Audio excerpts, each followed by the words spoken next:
This is Andrew Bosin. I'm a technology lawyer located in New Jersey. I represent SaaS and AI vendors and startups located all across the U.S.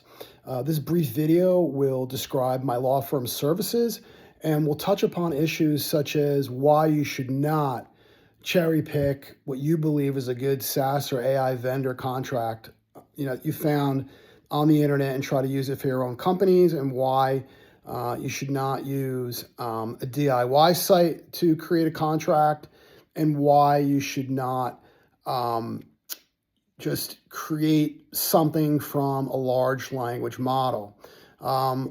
When you call a lawyer that specializes in AI and SaaS agreements, such as myself, we are heavily immersed in all the language, the legal issues, and what needs to go into these agreements to protect you based upon what you're doing. If you go onto Google and try to find an AI vendor contract, or you go into a large language model and say, hey, create an AI vendor contract, or you go to a DIY site and maybe pay for a contract, I guarantee you that these contracts are going to be deficient. They're not going to contain all the terms and language that you need to protect your company. Moreover, you're not a lawyer. You don't know what you need to have in an agreement so that you're protected. And, you don't really understand what the import is of the language that's in the agreement, or the lack of language that's in the agreement. I mean, some of the issues that you're probably not aware of to an extent that a SaaS or AI lawyer is what is the input, the output, and the content? Who owns the input, the output, and the content?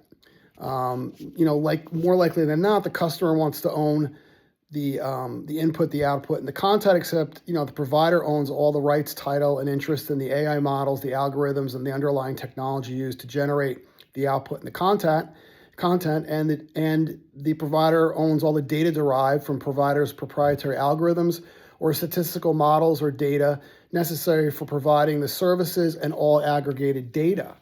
Then there's the training data.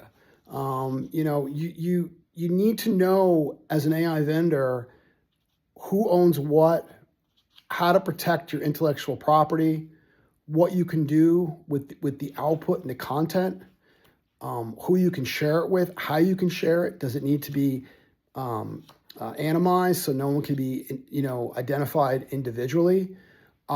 These are just some of the issues that you're going to have to deal with in an AI vendor contract. And if you try to get one off the internet and use it, or you go to a DIY site, or you just go into an LLM model and say, hey, create an AI vendor contract, the two or three biggest issues is you don't know what you need in agreement to protect you. You don't know what language you need in agreement to protect you. You don't know if the agreement that you find on the internet, or that's spit out by an LLM model or a DIY site, is going to protect you, or if it contains all the legal language and protections that you need. And fourth, you might not understand what this all means.